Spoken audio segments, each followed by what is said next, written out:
Okay, it's recording? Yes. Okay. Joel Lopez here, EOF Career Clinic, here for a limited time.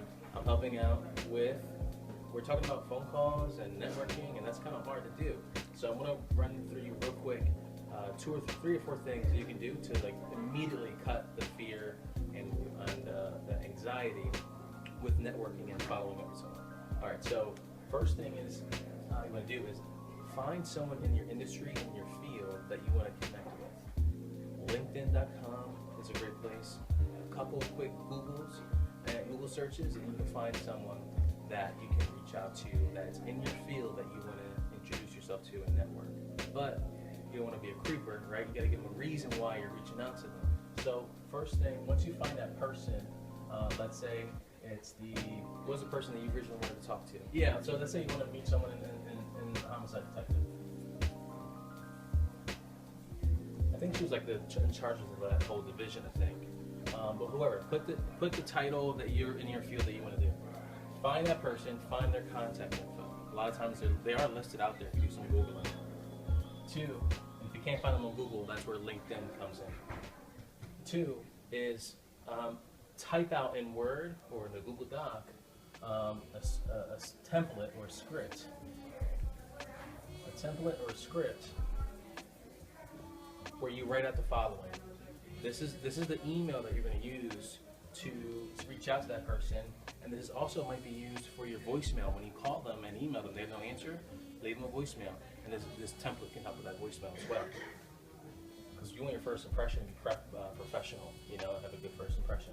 So first is introduce yourself. Hi, my name is Joel, and I'm a student at Essex County College, and my major is X, Y, and Z, whatever it is, right? Introduce yourself. Yes. Why are you calling? Why? Okay, now I know who you are. What do you want? What can I help you with? Get to it, because I'm checking 1,000 other things to do in my email box. So be quick. Why are you writing?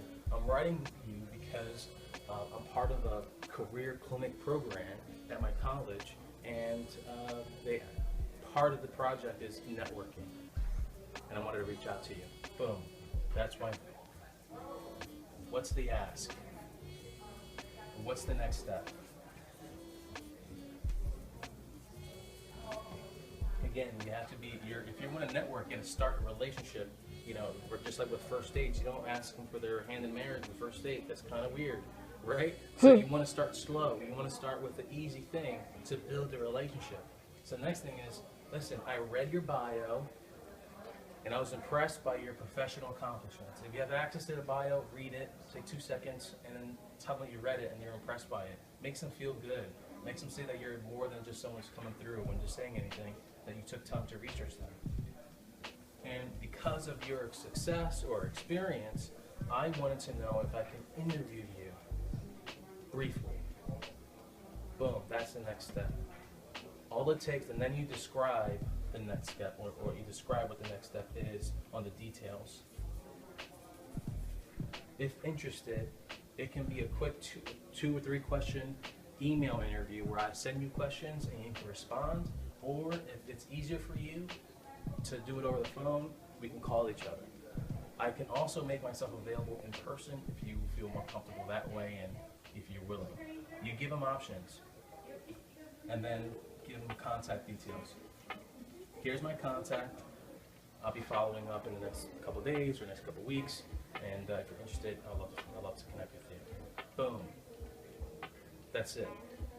Now, most people won't respond the first time because they're so busy. So, you don't give up. 3-strike rule. You want to give them 3 emails to follow up with you, and then 3 phone calls, leaving a voicemail. And using this as a format for your voicemail. Hey, I just emailed you. I wanted to reach out over the phone. I'm a student at Essex County College. We're part of the Career Clinic program, and part of the project is to network with individuals in my field. I wanted to know if you had time for 2 or 3 questions for a project. I loved your bio and your experience. It was great, and I want to be where you want to be. Fluff it up a little bit. If you are interested, here are the details to connect with me. If you want to be like a ninja with it, you want to tell them that the time that you're available. I'm usually free around these times every week in between classes. So that you want to make it as easy as possible for them to say yes. If they already have your availability in advance, the faster and easier it is for them to click YES and send, the better it is for you, the more likely. If they have to think about too much about where to connect and what to do, they're not going to respond or not even bother. So you got to make it as easy as possible for them to say yes, and that's why you want to give them details short and sweet. With that said, do that with every person that you want to network in the Newark area or somewhere on campus even, and you'll be well on your way with amassing a series of insider information of people in the field who know more than you do about that. So that's networking. That's the art and science of networking. I actually want to do a workshop on this very thing, but this is a good thing to get started with. All right? If you have more questions, go to bit.ly/EOFECC for scheduling a meeting with me. And Ian's going to schedule one too as a follow-up, because she's going to actually do this and put this in place. And we're going to see about what the results were. Even if it's just one person, it's a success. So check it out. Joed Lopez, EOF Career Clinic, signing off. Thanks.